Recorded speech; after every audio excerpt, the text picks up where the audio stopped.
देखिए, घटना कब घटी और कैसे घटी इसकी जानकारी हम अभी तफ्तीश के सिवा नहीं दे सकते, लेकिन घटना जो हुई है हकीकत है, जो हमें स्पष्ट तौर पे साफ तौर पे प्राइमा फेसी दिखाई पड़ रहा है, वो इस तरह की घटना है। वर्षा गणपत भोसले जो कि आशा भोसले जी की पुत्री हैं, इन्होंने अपने लिविंग रूम में बेल्जियन मेड की ब्राउनिंग पेटेंटेड .6 mm पिस्टल से अपने दाएं हाथ से अपने दाएं सिर की तरफ से गोली मार ली है, ऐसा प्रथम दर्शनी दिखाई पड़ता है, प्राइमा फेसी दिखाई पड़ता है।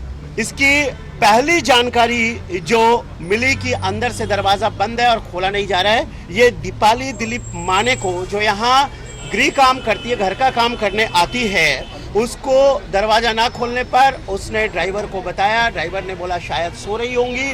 फिर 10:30 बजे उस महिला ने फिर से घंटी बजाई, फिर दरवाजा ना खोलने पर उसने फिर से ड्राइवर को बताया। ड्राइवर बगल के अटैच्ड घर जो लता दीदी का घर है, उनके घर से अंदर आने का प्रयत्न किया। अंदर आकर उसने पाया कि घटना जो है गोली मारने की एक पिस्टल है और उनके दाएं हाथ में पिस्टल है और दाएं सर पे गोली लगी हुई है।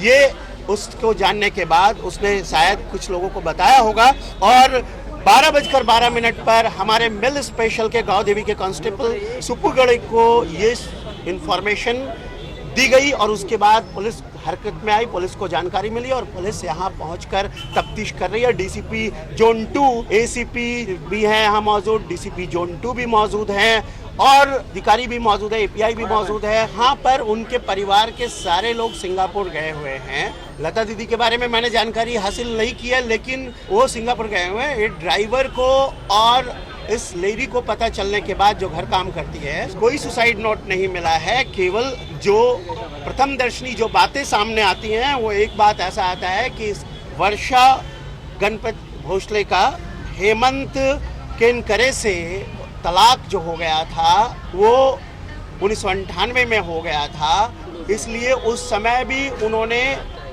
कुछ लेकर के कुछ इंटेक करके सुसाइड करने का प्रयत्न किया था।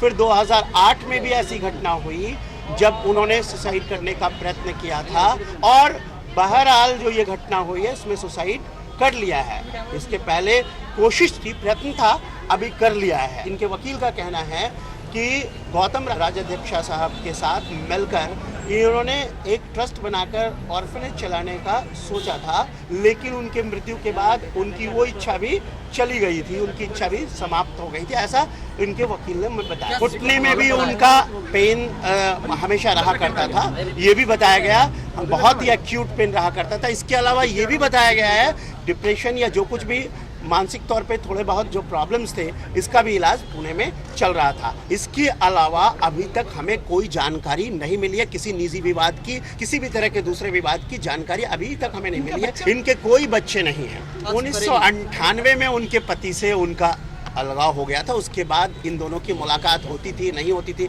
ये सारी जानकारी अभी लेना बाकी है। अभी तो हम पुराने हॉस्पिटल्स में जहां वो सुसाइड के बाद सुसाइड अटेम्प्ट के बाद गई थी, तो हम वहां भी भेजने वाले हैं हॉस्पिटल्स में कि क्या हुआ था, घटना क्या हुई थी, पहले कोई अटेम्प्ट सुसाइड की कोई बात थी क्या, गई थी क्या, जो ये बता रहे हैं उसमें कितनी सच्चाई हकीकत है, ये सारी बात हम जाँच करेंगे। जानकारी में नहीं है कि ये रिवॉल्वर उनके नाम से है भी या नहीं है, और ये रिवॉल्वर है तो किसके नाम से है, ये परमिटेड है या नॉन परमिटेड है, ये सारी लाइसेंस्ड है या नॉन लाइसेंस्ड है, ये सारी चीज़ें देखने की बात है, तफ्तीश करने की बात है। एक राउंड फायरिंग हुई, एक राउंड उसके चैम्बर में था, जो लोग मित्र हैं वो बता रहे हैं। अब हमें जसलोक हॉस्पिटल और बॉम्बे हॉस्पिटल, ये दो जगह 1998 का या 99 का जो भी घटना है वो बॉम्बे हॉस्पिटल की बात बताई जा रही है और 2008 की जसलोक हॉस्पिटल की बात बताई जा रही है। हम उनसे जानकारी लेंगे इस बारे में और फिर बताएंगे।